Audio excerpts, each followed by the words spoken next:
Éclairage sur un sujet de l'actualité économique. Taux de change à l'indicatif à l'interbancaire et au parallèle. Cours des principaux minerais de la RDC. Indice des prix à la consommation. C'est dans Jeudi Économie, chaque jeudi à 14h après les infos. Et sa rediffusion jeudi 20h. Jeudi Économie, émission présentée par Eric Ambago. Bonjour chers auditeurs, bienvenue dans votre magazine hebdomadaire Jeudi Économie. Vous connaissez les rubriques, taux de change à l'indicatif, à l'interbancaire et au parallèle. Vous aurez le cours des principaux modes d'exportation du pays, le panel de la ménagère et un invité pour commenter un sujet d'actualité économique. Commençons par le taux de change. Béro Matanda, bonjour. Bonjour Eric Ambago. Quelle est la parité aujourd'hui, franc congolais, principale devise étrangère? La parité franc congolais principale devise étrangère à l'indicatif se présente comme suit. $1 américain vaut 2786,0049 francs congolais. 1 euro équivaut à 3005,4810 francs congolais. 1 franc CFA égale à 4,5818 francs congolais. Et 1 rand sud-africain vaut 151,5235 francs congolais. Au marché parallèle, $1 américain équivaut à 2810 francs congolais, 1 euro équivaut à 2840 francs congolais et 1 franc CFA vaut 3,8 francs congolais. Et quel est le cours des principales matières d'exportation du pays? Voici le cours des matières premières. La tonne du cuivre a enregistré une hausse. Elle coûte $10,008,71 américains contre $9,894,12 américains la semaine dernière. Le coût de la tonne du cobalt a encore enregistré une baisse et revient à $27,710 américains contre $27,715 américains il y a une semaine. L'once d'or est vendue à partir de $2387,86 américains contre $2312,44 américains la semaine passée. Le baril du pétrole revient à $78,86 américains contre $79,08 américains il y a une semaine. Et enfin, une tonne de cacao est vendue à partir de $8,751 américains contre $9,593 américains la semaine dernière. Merci Béro Matanda, on vous retrouve avant la fin de l'émission pour le panier de la ménagère. C'est un contrat signé en date du 11 mars 2021 entre la ville de Kinshasa et la société Sogema pour la construction et l'exploitation du marché central de Kinshasa. Ce contrat est-il gagnant-gagnant et permettra-t-il le développement économique de la capitale de la RDC? On en parle avec l'un des initiateurs de ce projet. Il fut à l'époque président de l'Assemblée provinciale de Kinshasa. Monsieur Godepoy, bonjour. Bonjour Eric. Rénovation du marché central de Kinshasa qu'on appelle Zando. Pourquoi ce projet avait été initié? Merci beaucoup Eric et mes salutations les plus chaleureuses à vos nombrables auditeurs. Pourquoi nous avons initié ce projet, pourquoi j'interviens? Nous arrivons à la tête de la ville de Kinshasa en 2019. Nous pensons que le gouvernement central, non seulement qui avait refusé aux provinces le droit d'effectuer la retenue à la source de 40% des recettes, comme l'exige notre constitution, allait continuer à nous envoyer régulièrement nos crédits budgétaires. Quelle a été notre surprise désagréable? Le gouvernement central n'envoyait pratiquement rien. Et jusqu'au moment où nous terminons ce mandat, j'ai l'autorité de le dire, en aucun moment nous avons reçu 10% de nos crédits budgétaires. En aucun moment. Il y a des années, on n'a reçu qu'1%. Alors, lorsque je constate cela, pour ceux qui connaissent la décentralisation congolaise, c'est à l'époque où vous avez entendu certaines personnes dire mais pourquoi le président est plus vocal que l'exécutif? Mais c'est parce qu'ils ne connaissent pas les textes de la décentralisation. Lorsque vous lisez la loi sur la décentralisation de 2008, à son article 40, il y a des actes que l'exécutif ne peut pas poser si moi je n'autorisais pas. Et lorsque j'ai dit moi, il ne s'agit pas du moi, il s'agit soit du moi plénière, soit du moi bureau. C'est-à-dire que c'est moi en fait qui devais autoriser, mais après l'avis de la plénière lorsqu'on est en session, ou du bureau lorsqu'on est en intercession. Je vais dire, dans nos échanges avec nos collègues, et au niveau de l'Assemblée provinciale, et au niveau de l'exécutif, je vais leur dire que nos amis du gouvernement n'envoient pratiquement rien. En fait, ils veulent nous rendre ridicules. Parce que qui dit résultat dit moyen. Et j'ai fait voir aux amis que si nous ne faisons rien, la population ne nous comprendra jamais. Il faut que nous puissions démontrer à ces gens que n'est pauvre que celui qui n'a que l'argent. Donc nous pouvons créer l'argent sans argent. C'est à ce titre que vous avez vu mon ONG prise en charge par moi-même qui contribue à l'assainissement de la ville. Et aujourd'hui, plus personne ne l'a fait. Tout le monde était d'accord. Chacun y a mis du sien. C'est pourquoi je préfère être modeste. Lorsque j'ai dit que j'ai construit les grands marchés, donc je l'ai pas fait seul. Tout ce que je sais que ma contribution se situe à 50%. C'est dans ce cadre-là que l'exécutif va se battre de son côté et nous, de notre côté, sur le fondement de l'article 40 de la loi portant principe de libre administration des provinces. C'est dans ce cadre-là que nous avons lancé le projet Métrokin, pour lequel nous avons déjà arraché tout l'argent. Et celui qui va toucher à cet argent, il va me rencontrer sur son chemin. Et dans la même lancée, nous allons également commencer les dossiers grands marchés. On avait déjà plusieurs investisseurs, mais comme vous le savez toujours à cause des rapports bidons et l'adversité politique, il y a eu des acteurs politiques qui faisaient tellement du boucan que les investisseurs que nous avions ont dû se retirer. Et vous allez vous en souvenir, pendant ces temps, moi j'avais déjà garanti à la population que les grands marchés allaient être construits. C'était prioritaire? C'était la priorité des priorités pour nous. Les grands marchés de Kinshasa, c'est le cœur de l'économie quinoise. Et donc, si quelqu'un joue avec les grands marchés de Kinshasa, certainement qu'il est l'ennemi et le vrai adversaire de la population quinoise. Les grands marchés de Kinshasa, autrement dit Zando, c'est ma deuxième femme. Je ne permettrai à la personne de jouer avec elle. C'était une priorité pour nous, parce que vous n'avez jamais été dans ces marchés-là avant nous. C'était de la crasse. Moi, les jours où j'avais visité ces marchés, j'avais appris à respecter les mamans quinoises qui travaillent dans des conditions exécrables. Et donc, pour nous, c'était une priorité. C'est dans ce cadre-là que nous avons initié ces grands projets pour faire voir aux Quinoises, aux Quinois, ce dont on était capable. On a bien parlé de ce contrat entre la ville et la société Sogema. Est-ce qu'il y a eu étude de faisabilité avant de lancer ce contrat?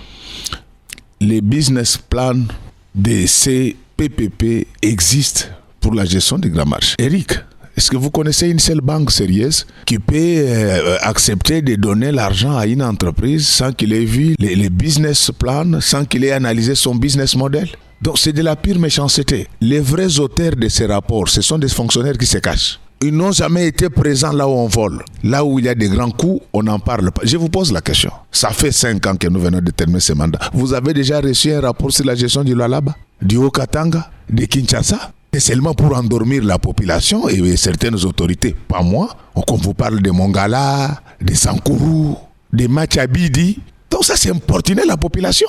Donc ces fonctionnaires qui se cachent derrière ces rapports, ils l'ont fait exprès pour nuire. Je l'ai dit avec beaucoup d'autorité. Mais l'étude a duré combien de temps? C'était pratiquement 6 mois. Vous allez trouver qu'il y a des maquettes qui ont été réalisées, les études à impact économique et environnementaux, tout a été fait selon les règles de l'art. Et je l'ai dit, toutes ces études-là sont financées par Sogema et Sogema seul. Et les travaux coûtaient combien?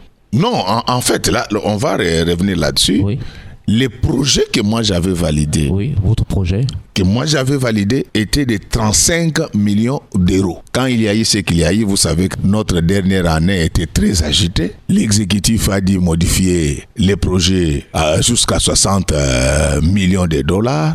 Et ça, ce n'est plus retourné par l'Assemblée provinciale telle qu'elle exige la procédure. Mais quand j'ai été réhabilité par la justice, j'avais fait relever cette irrégularité-là et les explications qui m'ont été données, c'était à la suite de l'inflation née de la crise géopolitique. Vous avez vu comment il y avait l'inflation dans tous les pays du monde. Et là, ce n'est pas du fait de l'entrepreneur. Ça, ce sont les irrégularités de l'État. Et on appelle ça en droit les turpitudes de l'État. Vous allez voir que ces rapports, au lieu de relever ne fût-ce que les faiblesses administratives qu'il y a eu du chef de l'État, on veut tout mettre sur Sogema. En fait, quel est le vrai problème? Avant de parler de ce rapport, j'aimerais parler d'abord de Sogema.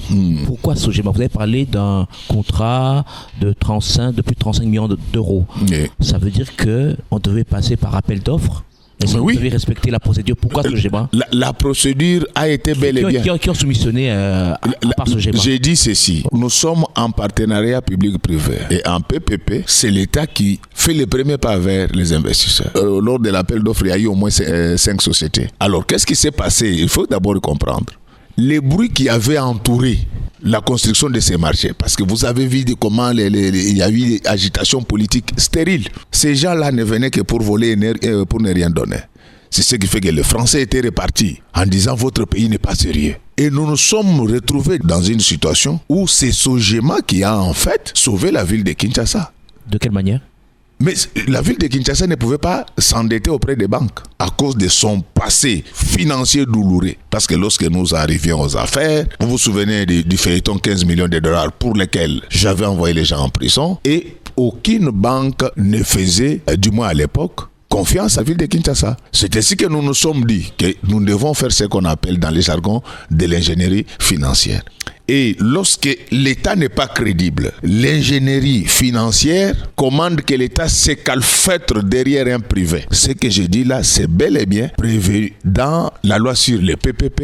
Vous pouvez lire en partant des articles 57 jusqu'à 77. Vous allez trouver que lorsque vous êtes par exemple à l'article 7 de la loi du 9 juillet 2018 relative au partenariat public-privé au Congo, on dit que les concessions peut avoir des prêteurs qui peuvent même à un certain moment se substituer à lui. Lorsque vous êtes en partenariat public-privé, il n'est pas forcément dit, je sais que l'article 28 de toujours la même loi sur les partenariats publics dit que le concessionnaire est responsable de financement. Mais oui, il est responsable. Cela ne veut pas dire qu'il n'y a que lui qui doit sortir de sa poche. Sa responsabilité, c'est de nous garantir le financement qui existe bel et bien. Alors, lorsque vous lisez l'article 7 de la loi sur les partenariats publics-privés, reconnaît aux concessionnaires la possibilité de recourir aux prêteurs. Et c'est ce qui est arrivé à ce moment-là.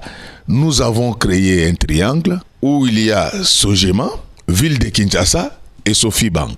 C'est donc un partenariat public-privé. C'est un partenariat public-privé qui a des fondements théoriques et des fondements juridiques. La ville apporte quoi? Sophie Bank apporte quoi? Sogema apporte quoi? Je voulais vous dire ceci. Dans ces contrats, la ville de Kinshasa n'a rien apporté. Ah bon? La caution à laquelle on fait allusion, de 20 millions de dollars, ça a été exigé par Sophie Bank dans le cadre de la gestion des risques. Et cet argent est dans un contre-séquestre. À ne pas confondre avec la garantie dont on parle à l'article 5 de la loi sur les marchés publics. Donc ici, qu'est-ce qui s'est passé? Sogema s'est porté en caution morale. Au-delà des finances publiques qu'on peut apprendre sous l'arbre, il y a une autre matière qu'on appelle les finances publiques approfondies. Et c'est là où on trouve ce genre de choses. Et lorsque vous faites les finances publiques approfondies, on va vous dire qu'en matière de finances, il y a 4 types de caution. Nous avons la caution en numéraire, nous avons la caution bancaire, nous avons les fonds publics qui sont admis à cette fin en tant que tels. Et au-delà des fonds publics, nous avons la caution morale. Et pour ces des téléspectateurs qui veulent approfondir leurs connaissances sur la notion de caution orale, nous les recommandons de lire concomitamment Gilbert Mandaondink ainsi qu'Anne-Marie Gringas. Et ce sont les auteurs qui reviennent sur cette notion de caution morale. Sogema, c'est la caution morale de ce PPP. Et seulement la banque avait estimé que tu es caution morale, tu es crédible. Mais tu m'amènes ici les groupes de pharisiens, des gens qui ne sont pas crédibles, qu'ils constituent ne fût-ce que une caution dans un compte séquestre. Donc, les apports des entreprises, on les libère. On ne les garde pas dans des comptes séquestres. Sogema est caution morale parce qu'elle représente quoi? Elle est crédible. Sogema a des compagnies aériennes sur cette ville. Le rapport qui a été rendu public de la LICOCO, Ligue congolaise de lutte contre la corruption, et de l'ODEP, Observatoire de la dépense publique, affirme que le coût des travaux est couvert totalement par un emprunt contracté par la Sogema auprès de la Sofibank et dont la garantie des remboursements est totalement assurée par la ville-province de Kinshasa. Sogema n'a rien apporté en termes financiers. Faux et archi-faux. Bon, le problème, c'est que les gens ne maîtrisent pas les finances. Je ne dis pas que moi, je suis plus intelligent que les autres. Mais je constate avec malheur que nous, fonctionnaires congolais, nous ne faisons pas un effort pour évoluer. Il y a des bons fonctionnaires, mais il y a des mauvais fonctionnaires qui veulent s'enrichir sur les dos des opérateurs économiques. Donc, la caution morale vaut autant que l'argent. Donc, lorsqu'il y a un homme qui se présente devant une banque et qu'on lui donne 60 millions de dollars, c'est qu'il vaut plus que 60 millions de dollars. C'est que les gens ne connaissent pas peut-être des Sogema. Je ne fais pas sa publicité. Les patrons de Sogema ont des compagnies aériennes ici au Congo. Et c'était un ancien de MIT. Donc MIT, c'est la Massachusetts Institute Technology. Il est plus intelligent que les gens qui ont rédigé ces rapports. La caution morale vaut autant que l'argent en finance. Et même lorsque vous allez chez Sofibank, l'emprunteur, ce n'est pas la ville de Kinshasa. L'emprunteur, c'est Sogema. Et les intérêts sont débités sur les comptes Sogema. La ville de Kinshasa, c'est tout simplement comme elle n'était pas crédible. On avait demandé qu'on puisse constituer les 20 millions de dollars là en compte séquestre et les 20 millions de dollars n'ont pas été déboursés cash. Chaque mois, nous payons autour de 800 000 euros. Et dans le contrat, il était dit qu'à l'achèvement des travaux, les 20 millions de dollars doivent être retournés à la ville de Kinshasa. Donc, lorsque nous avons constitué cette caution-là, donc 800 000 euros par mois, c'était juste dans le cadre de la gestion des risques de la banque. Donc, dans notre intelligence, si petite soit-elle, nous disions que à la fin du grand marché, pour réduire les questions liées aux embouteillages, on pouvait moderniser Gambela, pratiquement à la même dimension que les grands marchés. On pouvait moderniser les marchés de la liberté. C'était une façon pour nous de gérer les questions liées aux embouteillages. À la limite, si on ne dupliquait pas les marchés, on pouvait aller même jusqu'au vers Matadi-Kibale. Les 20 millions de dollars, si c'est géré avec parcimonie, c'est ces 20 km de route. Moi, j'ai beaucoup de respect pour les ONG. Les ONG n'y sont pour rien. Ce sont des gens qui, de bonne foi, ont reçu des informations. Le moment n'est pas encore venu. Lorsque vous prenez les rapports de ces ONG et les rapports des fonctionnaires auxquels je fais allusion, c'est du copier-coller. Quel fonctionnaire? Non, j'en parlerai le moment. Je demande aux autorités compétentes d'ouvrir l'œil et les bons envers ces rapports.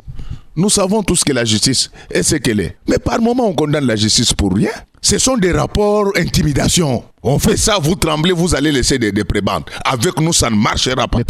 Un tel rapport, ça tombe sur la table de Kamuleta ou d'Endomba. Mais c'est le classement sans suite qui va s'en suivre parce que c'est vide. Je sais que la justice a ses problèmes, mais les fonctionnaires doivent faire de bons rapports à la justice pour permettre à celle-ci de décider en âme et conscience. Professeur, parlons du montage financier. Ouais.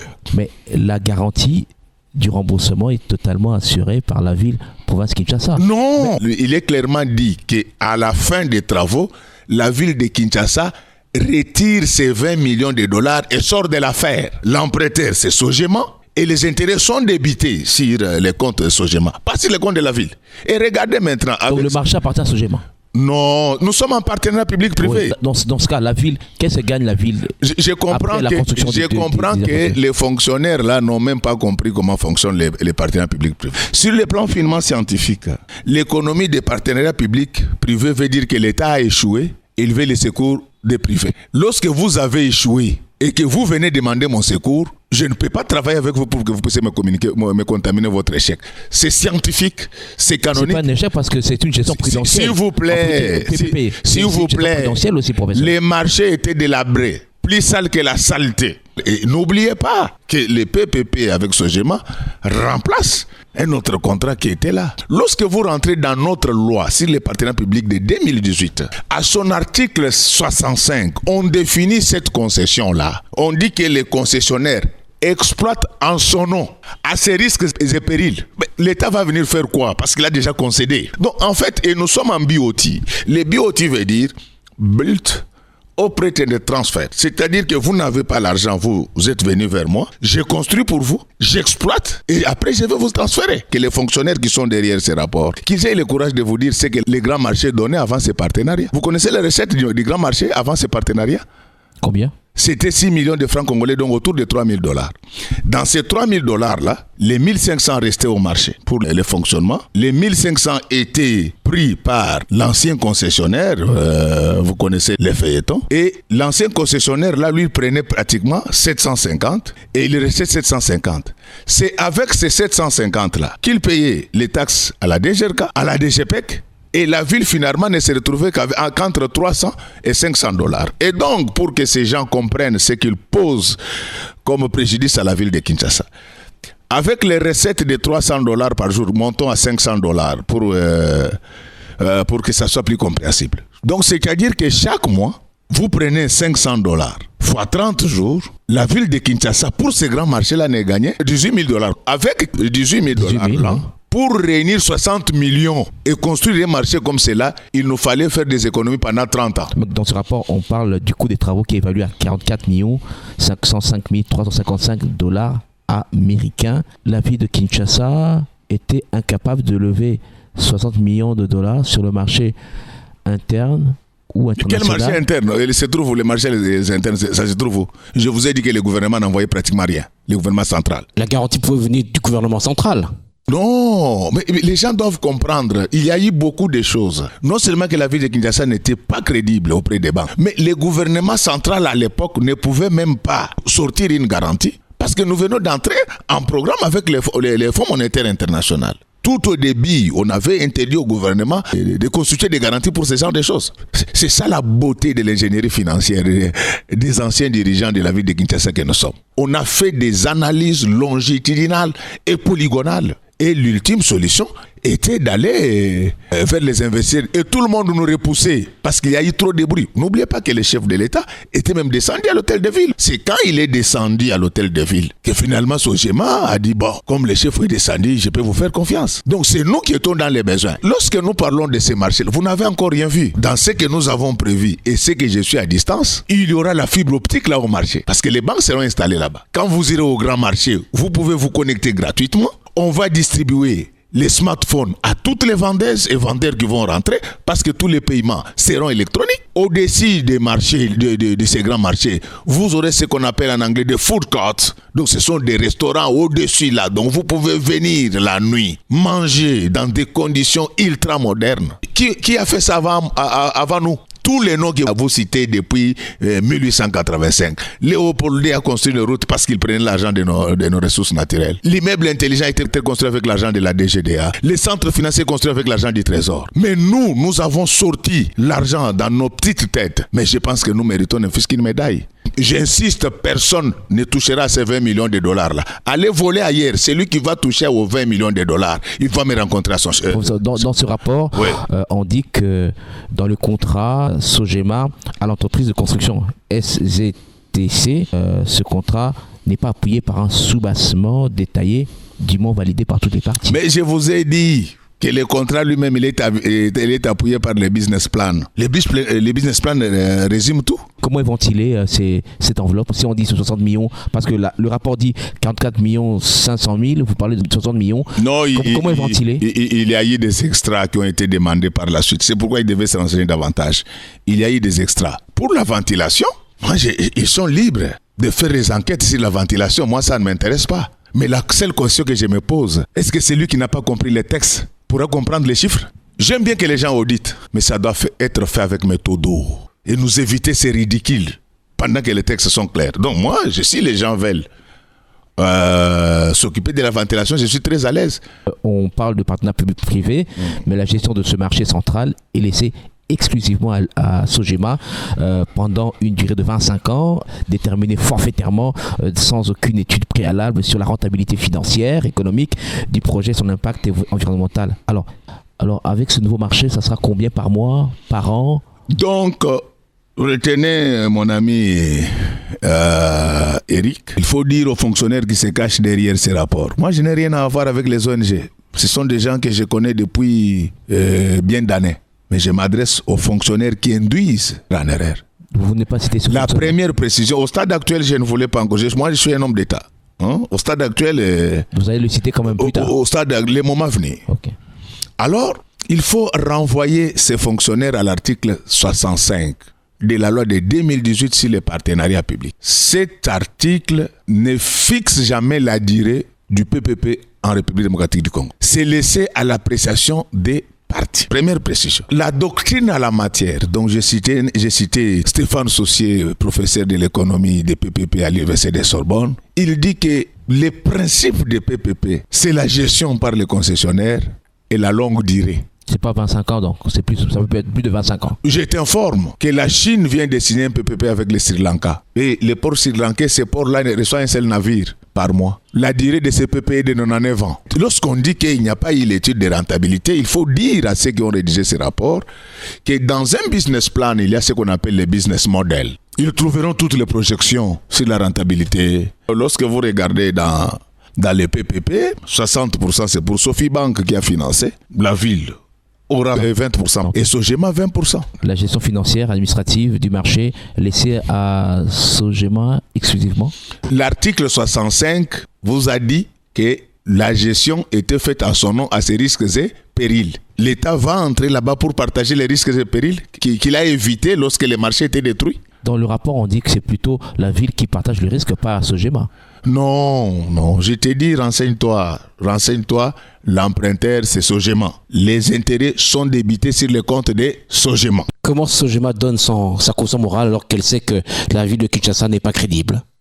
Non, c'est surtout ces rapports qui déçoivent. Et je vous informe que depuis que cet embrouillement a commencé, Sogema a ralenti les travaux et menace de les arrêter. Donc nous continuons à les supplier. Et quel est le danger? Avec ces bruits, Sogema risque d'arrêter les travaux. Je ne dis pas qu'ils ont déjà arrêté. Ça va encore prolonger les délais du retour de nos mamans sur les sites. Et si, par malheur, je dis bien sûr par malheur, Sogema suspend les travaux, les intérêts vont encore se multiplier. Au bout du tuyau, ça sera à charge de l'État. Nous sommes en droit de l'OADA, que ces fonctionnaires ne pensent pas qu'ils auront le pouvoir de museler l'entrepreneur. Ils vont recourir à l'arbitrage sur le plan international. Et un jour, il y aura des avions congolais qui seront bloqués à l'étranger par rapport à ces litiges pour des petits intérêts de quelques personnes. Et ce que nous ne souhaitons pas, nous voulons que les uns et les autres reviennent au bon sentiment. Les travaux sont déjà pratiquement terminés, qu'on laisse les contrats évoluer. On va l'évaluer à un certain moment. C'est ça même la notion de PPP. Donc, nous avons fait notre part. Et si nous intervenons, c'est pour apporter de l'éclairage. Et ce qui révolte, c'est que là où on vole, on ne voit pas ces rapports. Et ce changement ne vient pas pour vos beaux yeux. Non, il est venu parce que... Non.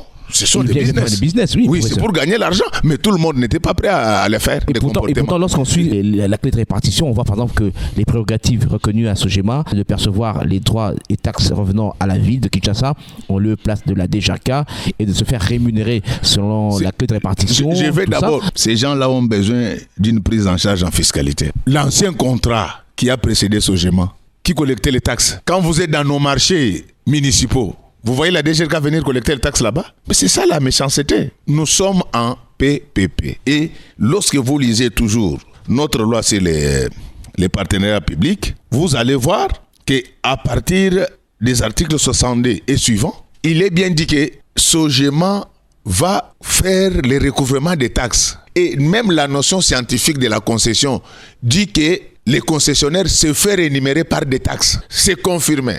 Sur le plan scientifique, c'est affirmé avec force sur le plan juridique dans notre loi de 2018. Pourquoi on veut changer? Et est-ce qu'on sait combien va recouvrer par mois, par an? C'est comme ça que ça se passe dans tous les pays du monde. Laissez-moi continuer. Et même si la science ou la loi ne le disait pas, tant que nous on était là, on n'allait pas laisser la DGRK et la DGPEC récolter. Déjà, ceux qui les récoltent, qu'est-ce qu'ils en font? C'est plein de fausses pièces comptables. Vous avez appris comment la fuite des Mahomet commence à s'organiser au niveau de la ville de Kinshasa. Et nous, on allait prendre encore cet argent pour que les gens volent. Ceux qui volent, ce n'est pas vraiment les fonctionnaires de la DGRK ou de la GDPEC, ce sont des autorités.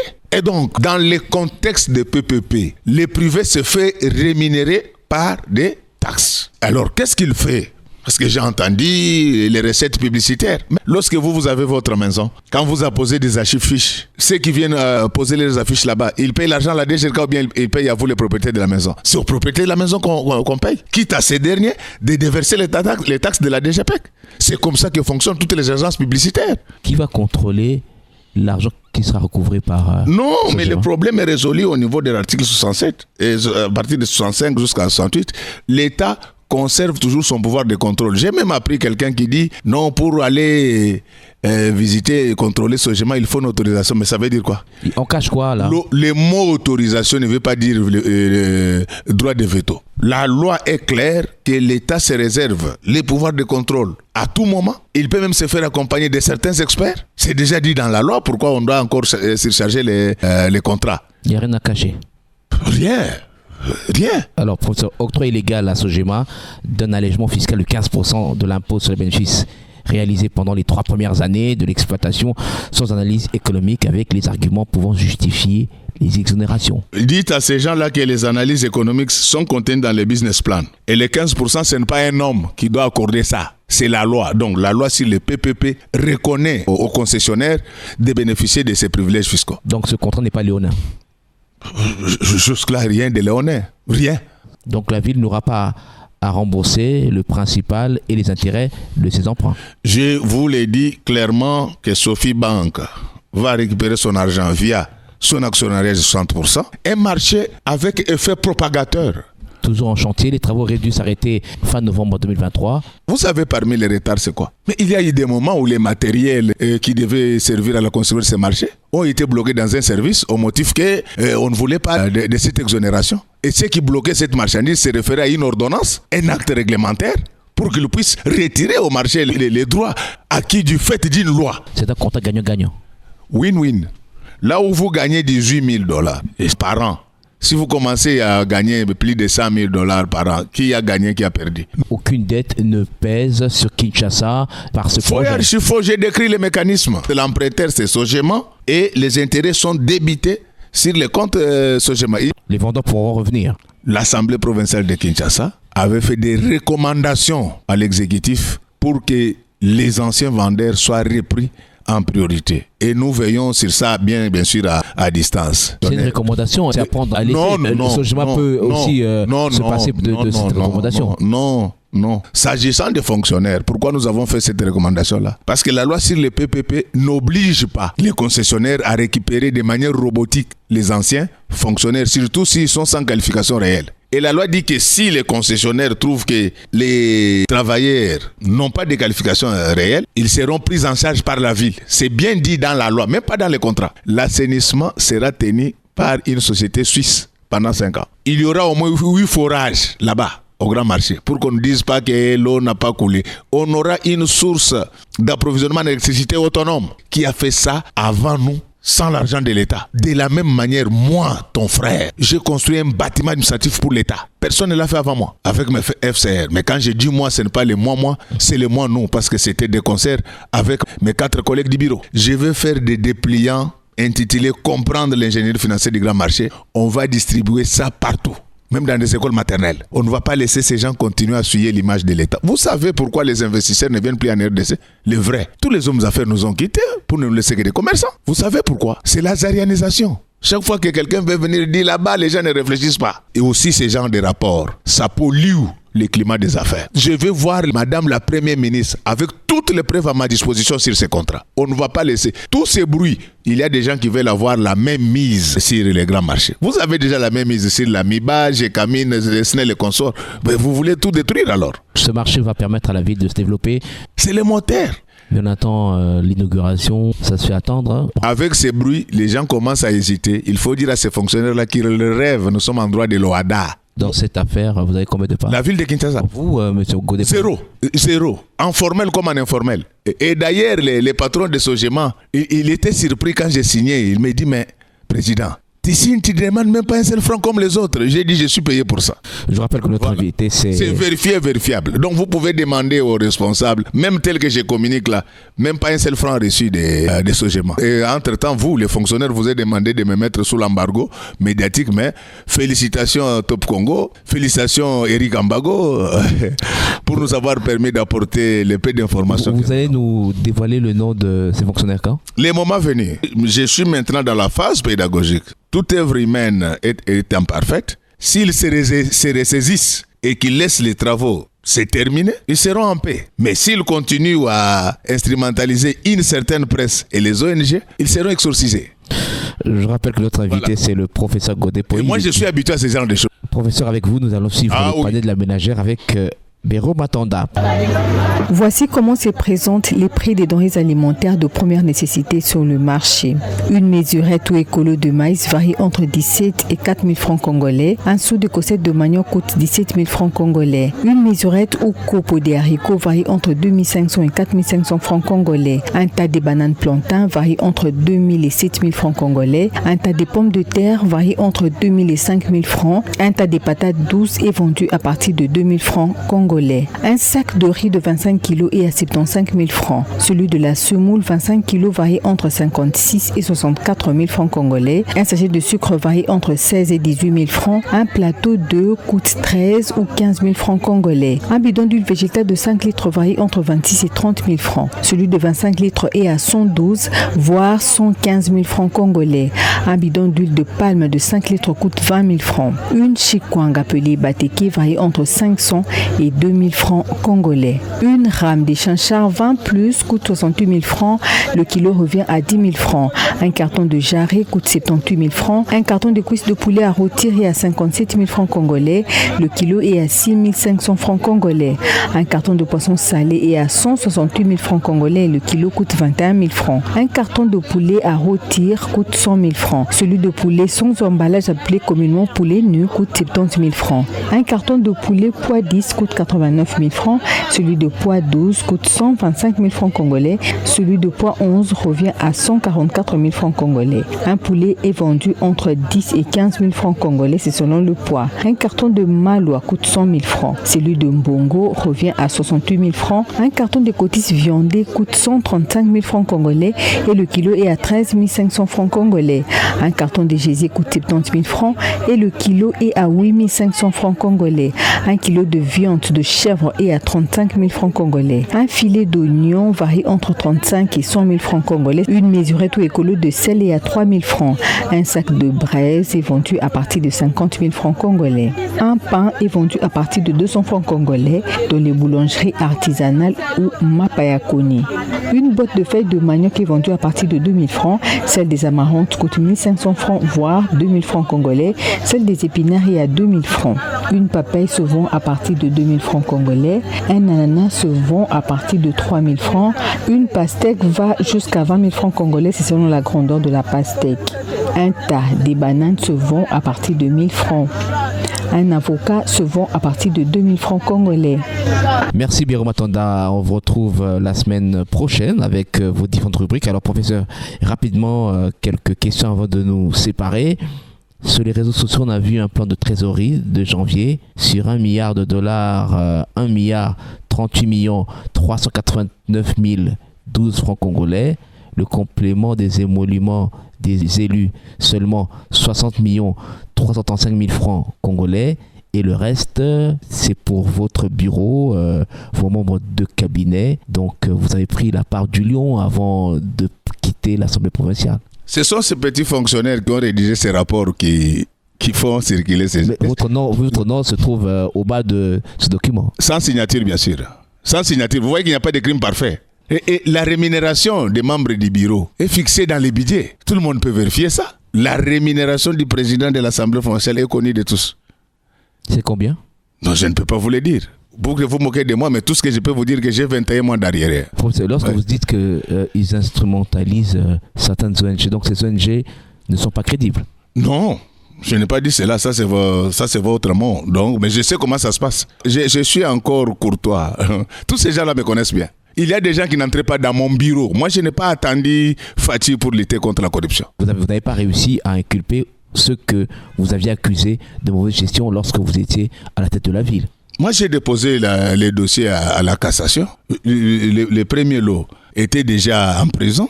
Les dossiers, je les ai déposés à la cassation. Pourquoi les gens commencent à fuir la ville de Kinshasa? Attends, ça va chauffer. On va vous montrer de vrais audits dans ce pays. Vous avez refusé d'être candidat président de l'Assemblée nationale. Vous avez eu peur d'une sanction ou vous n'aviez pas l'étoffe pour diriger la Chambre basse du Parlement? Non, mais si l'étoffe était les critères, donc c'est moi qui allais prendre ce poste-là. Hein? Si c'était par concours, c'est moi qui allais prendre ce poste-là. Mais je vous ai dit que j'appartiens à une famille politique qui a jeté son dévolu sur notre candidat. Pourquoi je vais naviguer à contre-courant? Vous n'avez pas d'ambition donc? Vous êtes allé à l'Assemblée pour rester... Vous savez, moi je combats la corruption et le vol. Parmi les autorités de ce pays, il y en a au moins 90 qui ne m'aiment pas. Alors, je ne dois pas manifester mes ambitions. J'attends que Dieu me donne ce qu'il veut me donner. Parce que si je manifeste mes ambitions, ils vont me faire du chantage. Je rappelle que notre invité, c'est le professeur Godin Poyi, député national et puis ancien président de l'Assemblée professeur de Kinshasa. Merci en tout cas, professeur, d'avoir répondu à l'invitation de Jeudi économique. C'est moi qui vous remercie. Merci à Miguel Ménel, le réalisateur. Merci à vous, chers auditeurs. Vous pouvez suivre cette émission sur notre page Facebook, Jeudi économie avec Eric Kambago. À très bientôt. Éclairage sur un sujet de l'actualité économique. Taux de change à l'indicatif à l'interbancaire et au parallèle. Cours des principaux minerais de la RDC, indice des prix à la consommation. C'est dans Jeudi Économie, chaque jeudi à 14h après les infos. Et sa rediffusion jeudi 20h. Jeudi Économie, émission présentée par Eric Kambago.